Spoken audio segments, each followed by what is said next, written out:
Tere tulemast Vanavaugu põrgu kööki. Sügisõhtud lähevad juba pikemaks ja mõtlesin, et ega siin samamoodi. Küll 2 tundi on ajavahet Eestiga, aga jõuab pimedus ka lõpuks siia. Et pikad õhtud, et mida siis sellel õhtul nagu kasulikku teha. Ja mõtlesin, et kõige kasulikum asi, mida teha, on süüa. Mitte süüa teha, vaid süüa teha ikkagi valges, vaid õhtul süüa seda, mida oled teinud.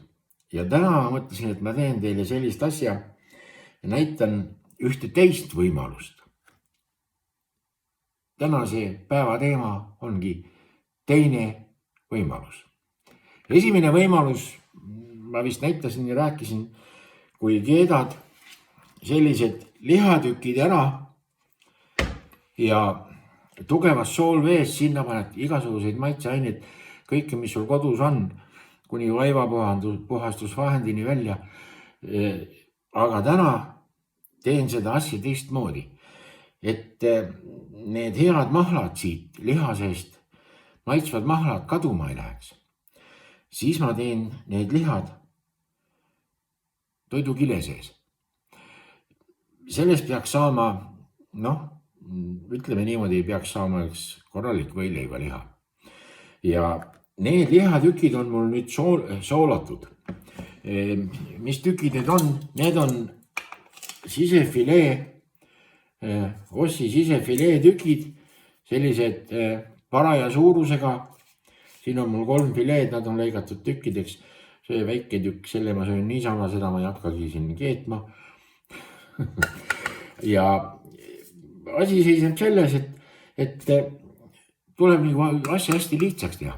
Ja lihtne tegemine ongi see, et need on mul nüüd siin sooldud natukene üle poole tunni. Siis ma määrin need küüslauguga kokku. Mul on viimane ots on siin, tilk on jäänud seda, mis ma tegin kunagi purki küüslaugu pastat.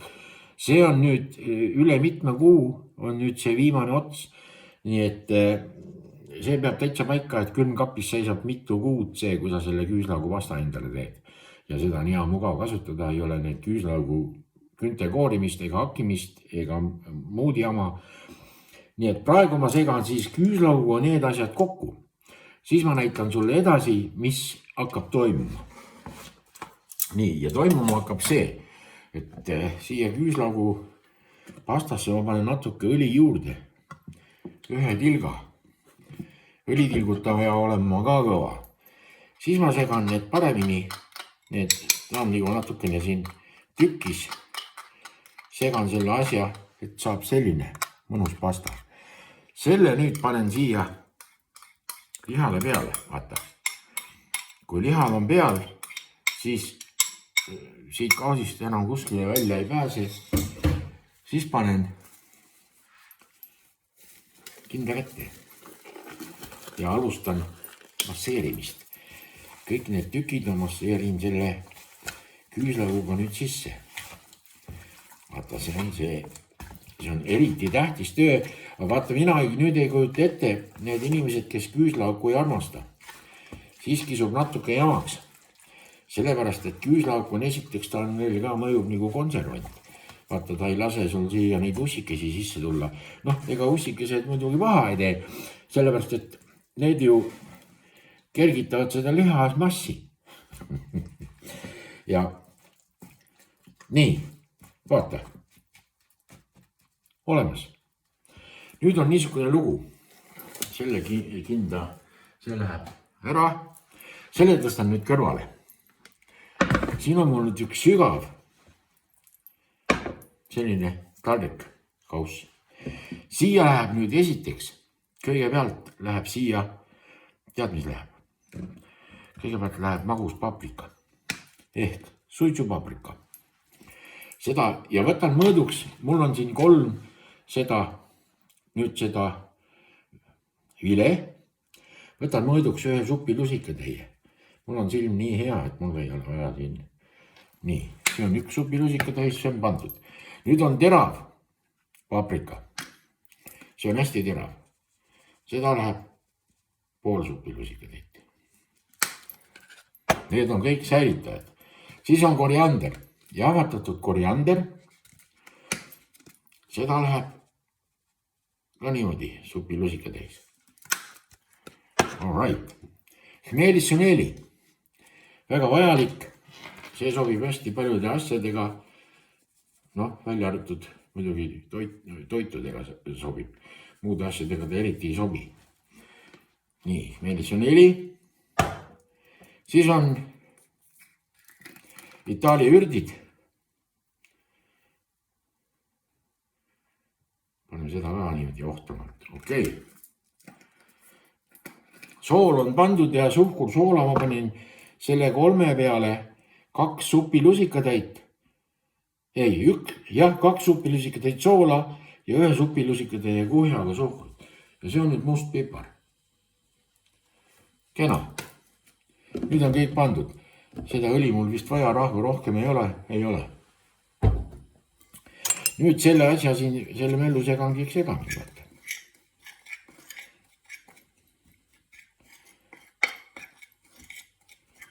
Oi.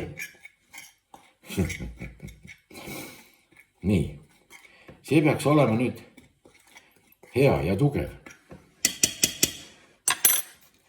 Ja nüüd ma võtan uuesti selle liha ja kogu selle kupatuse siia liha peale. Lähedalt vaadates näeb see välja niimoodi. Ja siis ma võtan uuesti kinda ja need asjad segan siin nüüd kõik. Segandan pulbrid ja muud möllud. Et kõik need tükid oleks kenasti kaetud. Siis tuleb hästi hoolikalt segada, et mõnele tükile ei jääks rohkem, teisele jääb vähem. Mille pärast ma seda nüüd niimoodi teen? Vaata, ma teen seda sellepärast, et kui ma selle lihatüki nüüd märin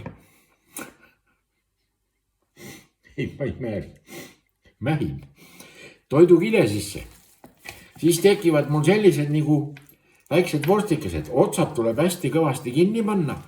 Toidukiled kohe niimoodi mitu tiiru. Otsad hästi kõvasti kinni.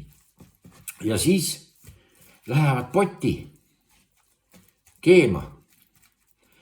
Hästi tihedalt peab see kile olema ümber, et õhk nii palju kui võimalik sealt vahelt välja saaks.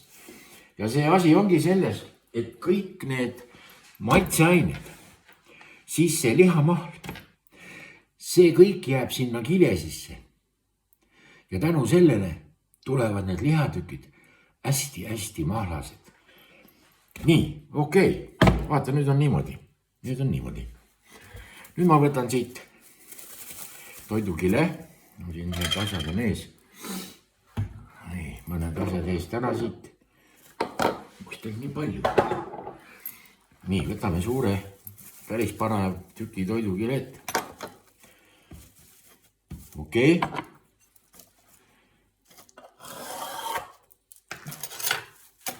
Nii. Nüüd ma näitan selle kohe edasi. Vaata, nüüd võtad siit ühe tüki liha. Selle liha paneme siia nüüd ettevaatlikult siia keskele. Okei. Siis. Mis siis? Siis läheb see siia ümber. Ja nüüd keerad nii pidi, vaata. Need otsad jäävad sul. Siit otsast jääb sul seda, et sa saad seda vorsti nii teha. Ja nüüd hästi tihedalt keerad siia. Paneme need otsad nii peale.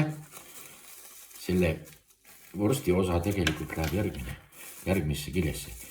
Ja läheb sul niimoodi. Ja tuleb sul selline. Nüüd on sul selline laks. Laksutad järgmise täpselt sama suure tüki. Seda toidukilet.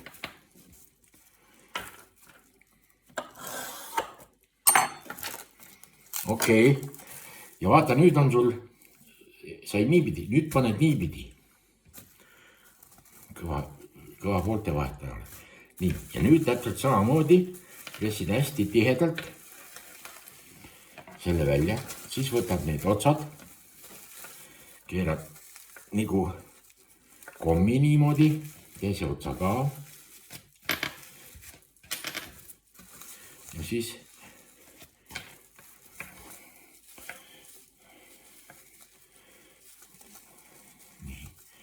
niimoodi.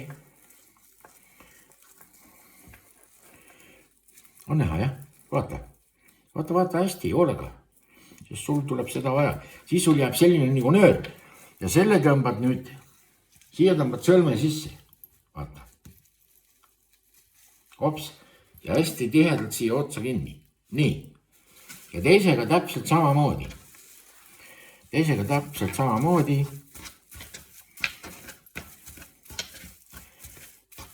Ja mul tuleb neid junne siis kokku 6. Vaata. Selle ka niimoodi.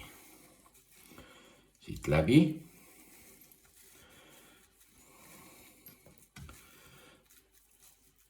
Ma olen teinud küll niimoodi, aga ma olen teinud niimoodi, et ma olen keetnud lihtsalt lahtise liha maitsestatud soolvees.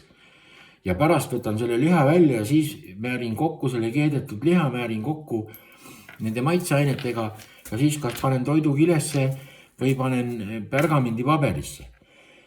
Aga vahe on selles, et kõik need mõnusad asjad siit lihasest lähevad sinna keeduvette. Ja sinna nad jäävad, sest toda keeduvett on nii tulisoolane, toda sa ei saa kasutada ei millekski muuks kui ainult, ma ei tea, konna silma ravida. Ja need teed siis kõikidest nendest, nii palju sul liha on. Sa võid võtta, mul ei olnud seda, ei saanud head seda peekonit läbikasvanud liha. Läbikasvanud lihast võid teha ja siis on veel hea, võtta, kui sul on veel koos kamaraga. See kamar annab seda head kallerust ja sellist tugevust. Ja see ongi see asi, mis sobib võileiva peale. Näiteks mees läheb tööle, teeb endale sellise leiva, paneb või teeb veel sellise saia. Vaata, võtab seest tühjaks ühe saia. Tead, kuidas see käib? See käib, sellest teed nagu tasku. Ma näitan sulle, mul on siin olemas sellised saiad. Kohe lõunaleiva sai ja näed, see on selline nagu, mis ta on? Aita öelda, kukkel või muhkel. Siit lõikab otsa ära, selle otsa annad kas koerale või sööd ise, siis võtad siit seest selle sisu välja. Siis jääb see ilusti see värk ja siia sisse siis paned mehele, mida sa tahad panna. Liha, hapukurki, salatilehte, majoneesi, sinepit, mida iganes. Ja seele võtab ta tööle kaasa ja tal on siit väga hea hammustada. Ma tean, et mõned naised panevad mehele, selle, mille koju tood, see pannakse tööle võileiva peale kaasa. Näiteks on viinapudeli silt siia sisse pandud. Nii et, kui kellegi huvi, siis kui mul see asi lõpuks valmis on, siis ma olen uhke ja kõva mees. Teile soovin hääd kannatust ja proovimist. Küll me kohtume. Jõul on kaugel veel.